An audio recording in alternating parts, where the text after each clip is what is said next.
Olá, está começando mais uma edição do Multiplix Notícias da Semana. Aqui você vê e revê as reportagens que foram destaques nos últimos dias.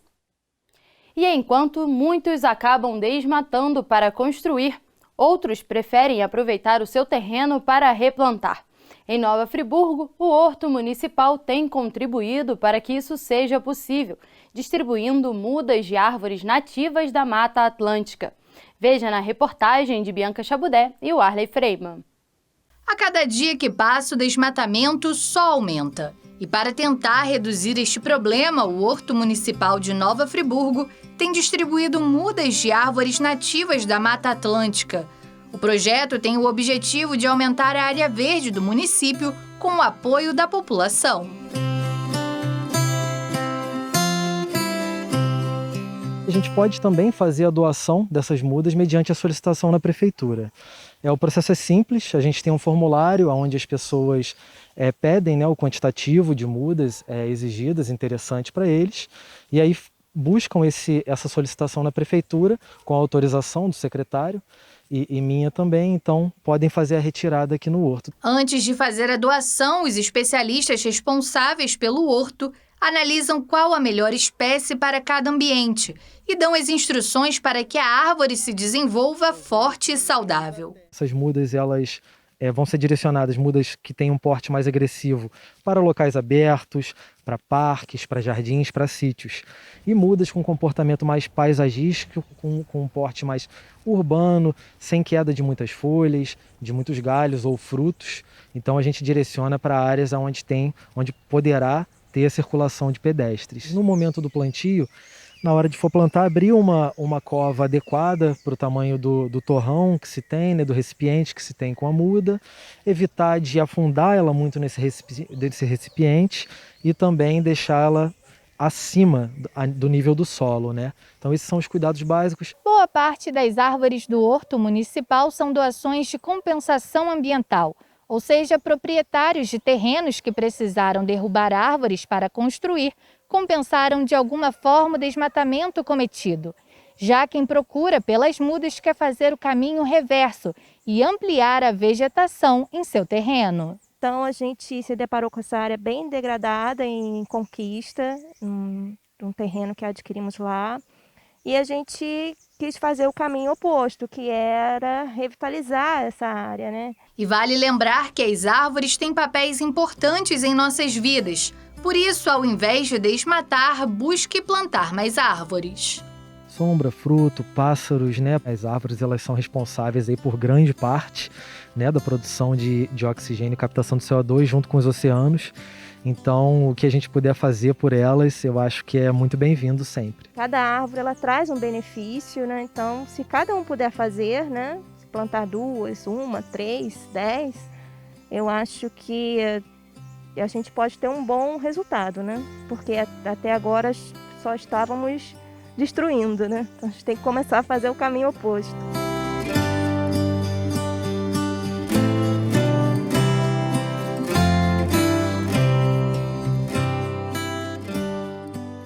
E o Museu de Arte Religiosa e Tradicional remonta a história de Cabo Frio na região dos Lagos do Rio.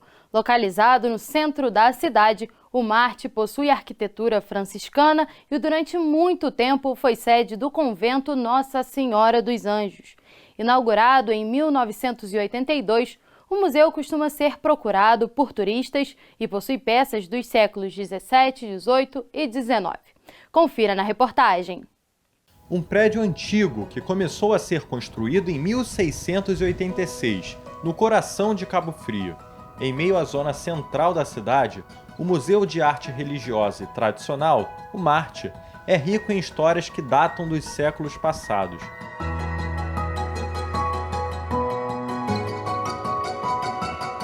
Inaugurado em 1982, o museu é um dos pontos turísticos e culturais mais importantes da cidade de Cabo Frio.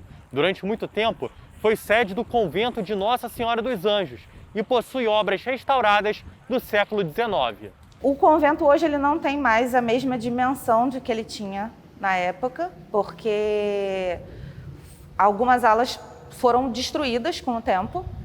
Então, assim, tem algumas peças que a gente não tem como precisar de que lugar do convento que elas eram, mas o nosso acervo é basicamente aquilo que compôs o antigo convento de Nossa Senhora dos Anjos. A arquitetura franciscana do Marte é só mais um demonstrativo da relação entre arte e religião no espaço. O local também abrigou frades brasileiros e portugueses, além de ser uma escola de noviços. Na área onde atualmente é o jardim, é possível ver o que restou da estrutura da antiga cozinha dos frades. Na verdade, o convento ele é uma memória viva ainda. Apesar dele não estar mais em funcionamento, o museu mantém essa memória viva, trabalhando sempre os assuntos que são relevantes e linkando não necessariamente só com a história do convento, porque o museu ele abraça também as artes tradicionais da cidade, as manifestações culturais. Fechado durante a pandemia, o museu seguiu em funcionamento virtual, com exposições dos objetos litúrgicos e do acervo de arte popular criado por artistas da região. Essa foi a forma encontrada de manter viva a ligação entre a cultura e o povo, que é berço da história de Cabo Frio. Eu acredito que é o mesmo tipo de impacto que a gente teve com as escolas fechadas, né? Então, assim, é um espaço que faz falta, as pessoas procuram. A gente recebeu muito telefonema perguntando quando é que ia abrir. E eu acho que essa necessidade que as pessoas têm realmente de estarem próximas, né? De visitarem. E uma boa notícia, o Marte está novamente de portas abertas depois de tanto tempo sem visitação. Agora, população e visitantes têm a oportunidade de conhecer melhor o passado e as belezas da cidade.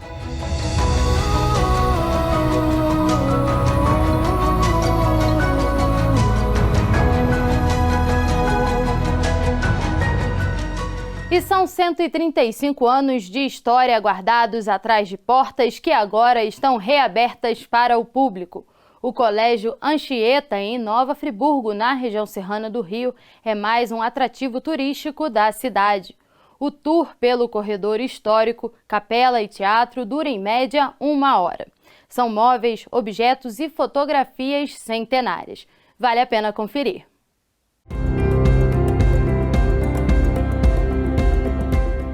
E 35 anos de história guardados atrás dessas portas e que agora estão reabertas para o público. O Colégio Anchieta, em Nova Friburgo, na região serrana do Rio, é mais um atrativo turístico da cidade. Para conservar, para manter, eu tinha que expor isso. Ficar tudo enfurnado dentro de uma sala ia se perder, como tantas coisas se perderam. Então, devagarzinho, foi construindo. Né?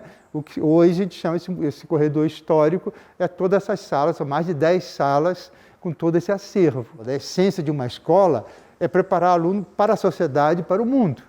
Então a escola não pode ter muro. Né? Então quanto mais essa escola se abre, né, para a intervenção da sociedade, né, esse contato, essa parceria com a sociedade, a escola está cumprindo melhor sua missão. O tour pelo corredor histórico, capela e teatro dura em média 1 hora.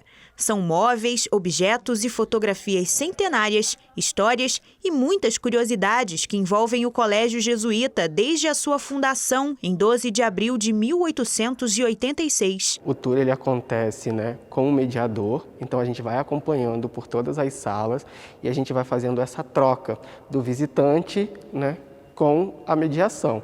Então a gente vai explicando para eles um pouquinho da cultura e eles vão retratando um pouquinho também deles da experiência. Então eles fazem bastante perguntas sobre a história, sobre a cultura e a gente vai explicando e ao mesmo tempo a gente vai sugando um pouquinho também do conhecimento cultural e histórico que eles têm.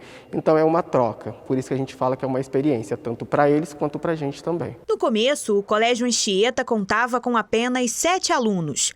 4 de Nova Friburgo e 3 do Rio de Janeiro. Inicialmente, só meninos podiam estudar na instituição, até que em 1969 a escola passou a receber alunas também. O projeto do colégio foi aprovado por nada mais, nada menos que Dom Pedro II e a Princesa Isabel. O edifício escolhido foi a Casa Grande da antiga fazenda do Morro Queimado, apelidada pelos colonos suíços de Chateau. Mas com o tempo, o espaço ficou pequeno e em 1902 começou a construção do novo prédio, o Casarão Amarelo, que durou 10 anos. E durante toda a história do Anchieta, muita gente importante passou por esses corredores. É nesse tempo que estudou aqui Carlos Drummond, Sobral Pinto, os filhos de Euclides da Cunha, os filhos de Rui Barbosa. Então, gente importante do Brasil inteiro vinha estudar aqui, internato, né, como internato. Cada detalhe do lugar revela memórias. O teatro é um dos únicos no Brasil que ainda possui um pano de boca, todo pintado à mão por um padre jesuíta. As escadarias de madeira foram feitas sem usar um prego ou parafuso sequer. Tudo foi encaixado. A capela de Madre Pietatis é toda em estilo gótico e talhada em madeira, que assim como a escadaria também não recebeu pregos. O quarto do padre Iabar, primeiro reitor do Casarão Amarelo, também está exposto no corredor histórico.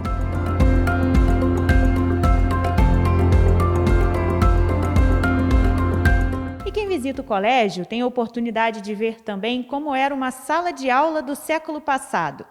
Carteiras, retroprojetor, mapas, tudo está aqui. E essa é a única sala de aula retrô do estado do Rio de Janeiro, aberta à visitação, dentro de uma escola ainda em funcionamento. Toda a tecnologia antiga da época, os aparelhos de física, de química, né? Lá de 100 anos atrás.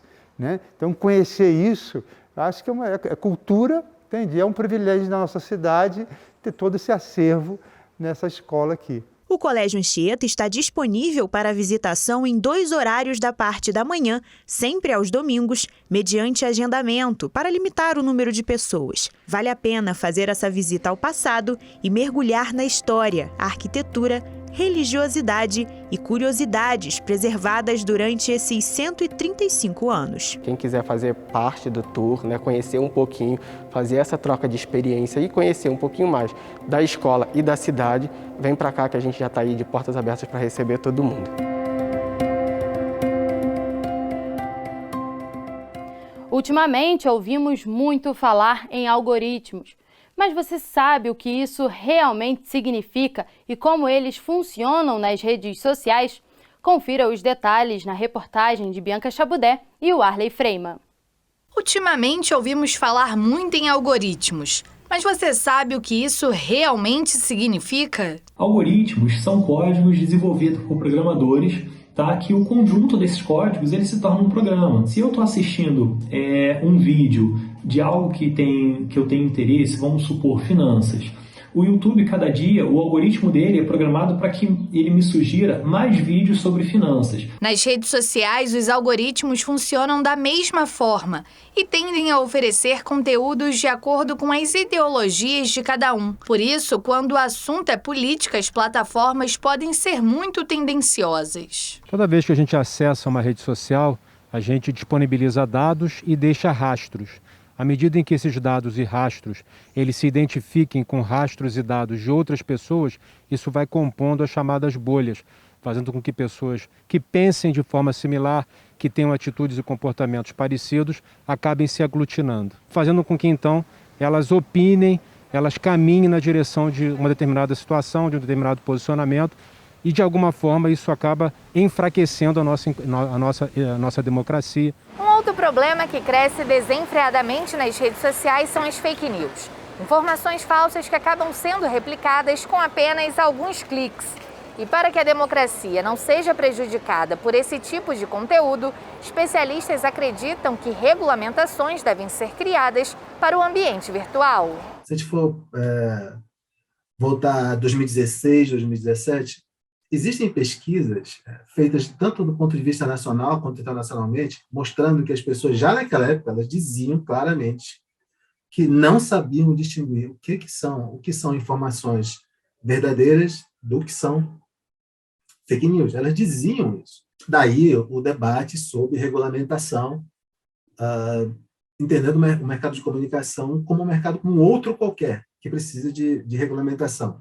Falar de educação digital já na segunda infância, e a partir deste momento, e de lá subindo até a vida adulta nessa nova geração, é outro debate do qual o Brasil não deveria Para a próxima eleição presidencial, as redes sociais devem ter um papel mais forte do que tiveram na última.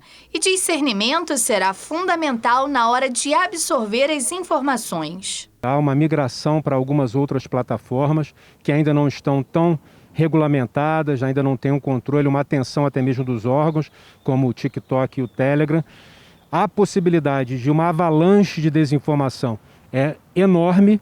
E aí caberá a cada um de nós identificar aquilo que é verdadeiro e aquilo que é falso, filtrando, não de acordo com o que a gente acredita, com o que a gente torce, para o lado político para o qual a gente tenda, mas sim prezando pela realidade dos fatos. E sobre fugir dos algoritmos, isto não é possível, segundo Rafael, técnico de informática. Mas algumas atitudes podem ser tomadas para ficar inteiramente por dentro dos assuntos desejados. O que é interessante, de repente, não é a gente tentar fugir dessas regras de uma maneira direta, porque não tem como, mas é buscando conhecimento, lendo sobre, buscar as informações reais em sites confiáveis. Então, essas são as opções que nós temos. Então, é justamente buscar o conhecimento que a gente tem como fugir exatamente das fake news e também da polarização, né? Buscando buscar informações de todos os lados, tentar fugir um pouquinho dessa bolha também que é a nossa rede social.